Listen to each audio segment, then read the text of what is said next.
Okay. Moved avatars to flash drive. Check. Now all that's left is to get rid of the trash. And... What just happened? Why can't I see you, Zenny? Hang on, Digit. I think I have an idea.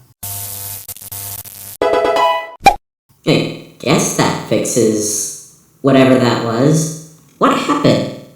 I'm not entirely sure. I was copying my avatar stash into this flash drive, then I put the old versions in the Oh no. Yeah, I may have tossed our original avatars into the trash? So long story short, you were dumb.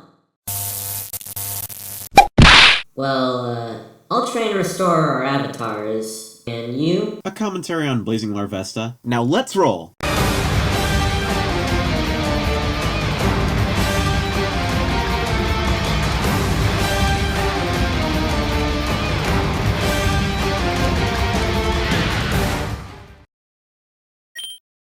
You thought pineapple on pizza was gross? You've clearly never tried wall chicken and tiny mushroom on pizza before.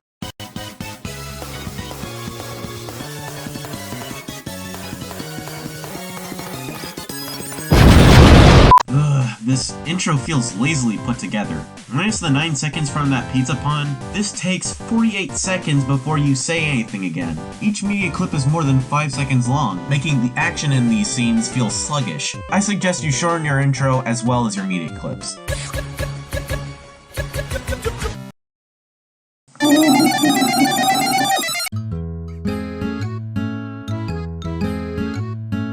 Story is hands down one of my favorite indie games in recent memory, and the weapons played a huge part in my enjoyment of the game. Blasting away at monsters, enemies, and whatever else the game throws at me is just pure joy. However, there always has to be a rough in the diamond, and in this case, the Nemesis is that rough. That is not how the saying goes. The term diamond in the rough describes something positive among various negatives, like having a big shiny apple surrounded by a dozen rotting ones. The way you try and invert this phrase is terrible. It's just terrible. And the thing is, the term black sheep fits much better here. As you said, there are many great weapons in Cave Story, except for your number 10 entry, this quote-unquote black sheep. Being a late game pickup, you would expect a weapon with a name as frightening as Nemesis to be an absolute beast and utterly decimate all opposing forces. And guess what? It actually can! At level 1. Easily the biggest issue with this weapon has to be the obnoxious and awkward gimmick implemented into it. See, in Cave Story, each weapon can level up from 1 to 3, and as you would expect, higher levels make weapons more powerful and useful, with some of the level 3 weapons being absolutely broken. The Nemesis is the exception to this trend, getting weaker as it levels up until the thing blasts out rubber ducks. Hey, I thought I was in a cave, not a bathtub! Making matters worse is that this weapon immediately levels up after 1 experience point, essentially turning it into too much of an unnecessary handicap if you want it at full power. Then don't make it level up. If you're about to collect EXP, switch to a different weapon. If you're about to take damage, switch to the Nemesis so it loses XP. This will keep the Nemesis at level 1, and your other weapons from powering down. Also, don't make your text so small. I can barely see it on YouTube because of the timestamp. Bitch, I'm fabulous! Long story short, the only one this Nemesis haunts would be the person wielding it. Unless said wielder actually knows how to use the freaking thing. Bitch, I'm fabulous!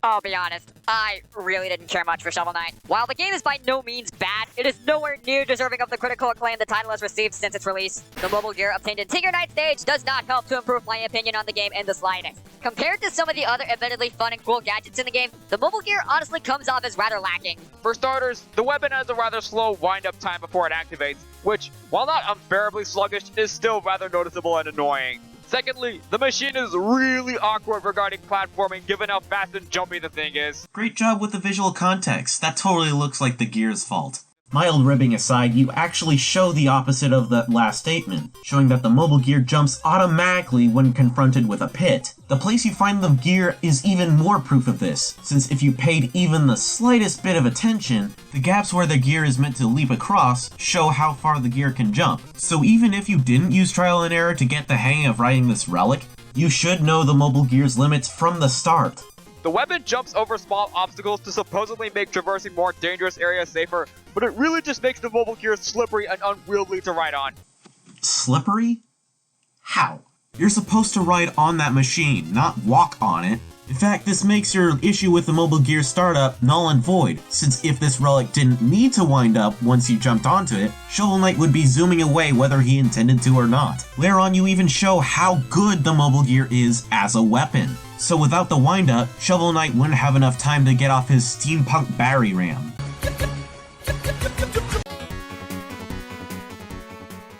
Mario Kart can be quite a hectic ride for some people, and part of that comes from the various items that the players can pick up throughout the many tracks. Some of these weapons can be outright broken and salt-inducing, such as the likes of Bullet Bill, Lightning, and the ever-so-infamous blue shells. However, we're here to talk about the opposite extreme, and easily the most ineffective one, though, would have to be the banana peel. Why does this exist? Just why does this thing even exist? What purpose could this power-up possibly achieve that no other item in the game can arguably do better? All three colors of shells do a better job at knocking down opponents, fake item blocks are more hazardous obstacles, and pretty much every other item in the game gives the player more of an overall advantage. The banana peel, on the other hand, pretty much serves as a minor inconvenience to anyone that happens to spot it. You mean like most items in Mario Kart? It is laughably easy to spot and dodge, and even if it does hit someone, it only stops them in their tracks for about 2 seconds at most. You mean like most... If you think this makes for an effective shield, you can swap your mine cartridge out for a better cart because the banana peel as a shield is about as effective as an actual banana would be as a real shield. Banana peels can protect you from different projectiles in Mario Kart. They practically counter red shells, and triple bananas can save you from rapid fire, depending on which version you're playing. Finally, don't even bother trying to foolishly and pitifully toss the thing right in front of you, as that would more than likely just result in you running straight into your own item, wasting your already pathetic weapon even more. Ignoring how we have no idea if the racer in this clip threw any banana peels, let alone run into the one he specifically threw, what if that's the only way to slow down the racer in front of you?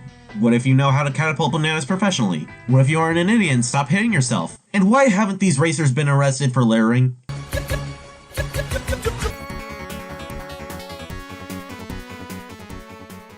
So, you guys won't judge me for talking about Minecraft, right?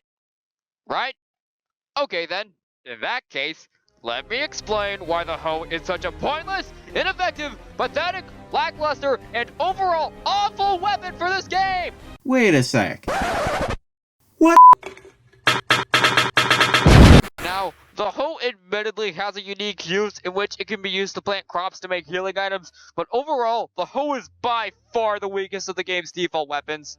That's probably because It's not meant to be a weapon. you even state that it does the same amount of damage as your bare fists. Considering the weapon does completely minimal damage, the same amount as simply punching a foe no less, Perhaps instead of using the hoe as a weapon, you're punching the enemy while you hold it. This is the equivalent of saying my socks are weapons because I kicked someone in the crotch while wearing them.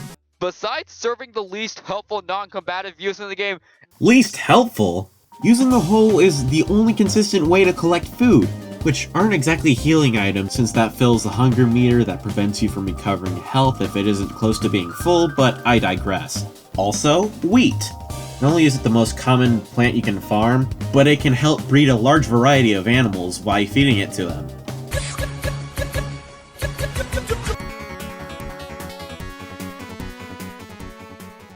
A key part of the fun factor of the Super Smash Bros. Franchise is the plethora of entertaining and salt-inducing toys at the player's disposal. While plenty of them are hilariously satisfying and loads of fun, the Smoke Ball, on the other hand, is anything but. Now, what exactly makes this smoking peanut so groan-worthy? let's start with the fact that the smoke ball unleashes blinding smoke that blocks the vision of everyone playing, including the person who threw the weapon in the first place. Even though it clearly doesn't. One smoke ball can barely conceal 4 players, let alone most of the stage. This essentially turns the weapon into a double-edged sword. As well, it can be used to hide the player using the weapon or distract an opponent. At the same time, it can be really confusing as to where you go when you don't even know where you are. Funny thing though, while this trait may cause someone to believe that the weapon is a huge pain to deal with, in actuality, this bouncy ball is completely worthless! Considering the smoke only shows up in a small radius, Oh, so you do know how big the smoke can get. So why did you say it covers most of the stage? It either covers the screen or a fraction of it. chances are, unless players are playing in a really cramped stage, they're probably going to be miles away from all the smoke.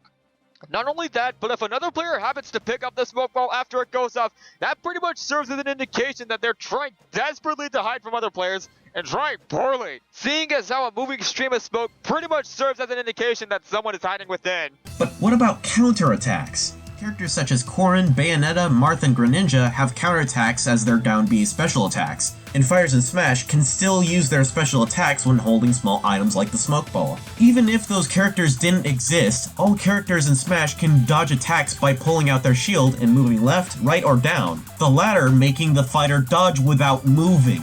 With all this in mind, any player can use a Smoke Ball to their advantage. You just need to use your brain.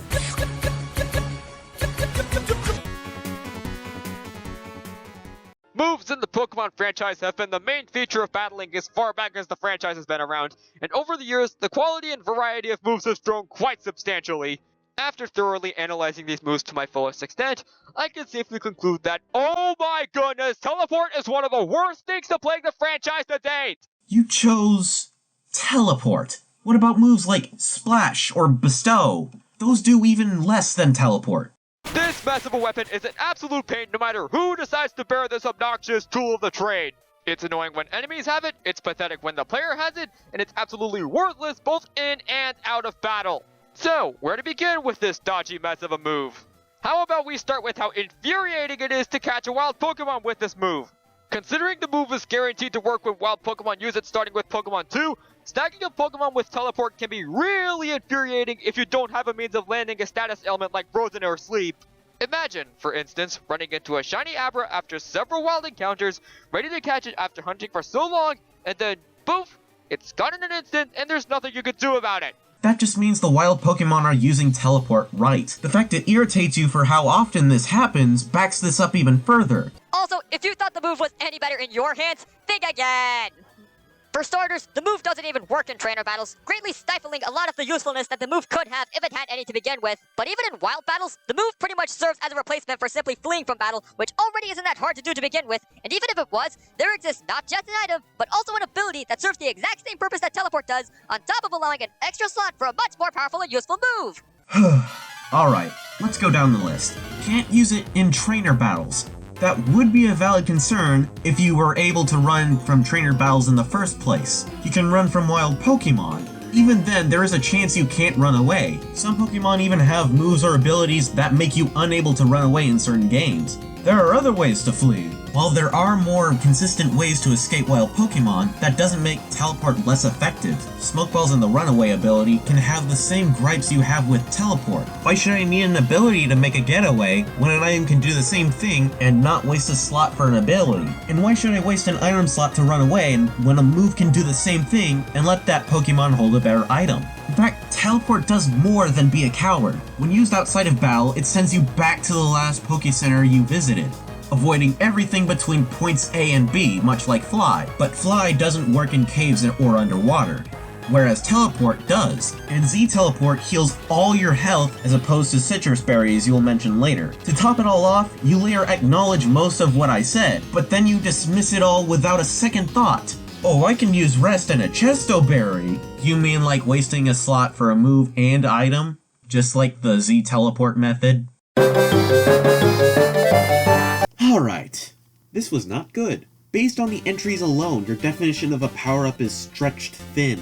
You bunched weapons, items, power-ups, and gardening tools together for a list, and rated them all on combat. And no, you didn't say that's how you would rate your entries. I would let this slide if you didn't brush off the positives some of the items had, let alone the positives that they were meant to be used for.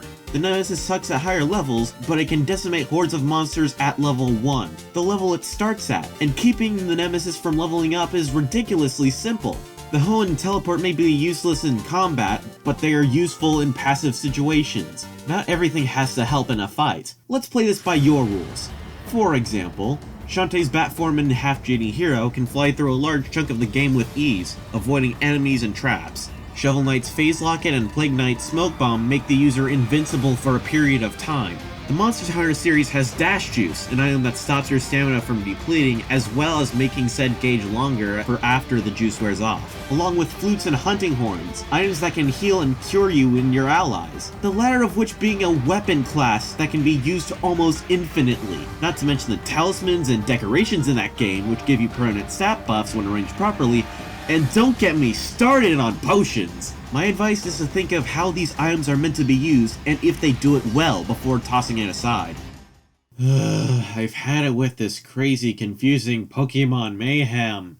Did you find our avatars yet? Well, I found mine, but getting your avatar might be difficult. Of course it would. So, what do we do first? To solve this problem, I'll have to introduce you to someone. You can come out now.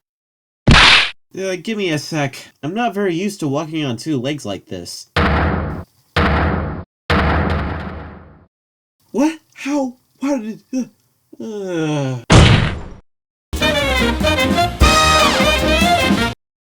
This is the weirdest day of my life. For all three of us.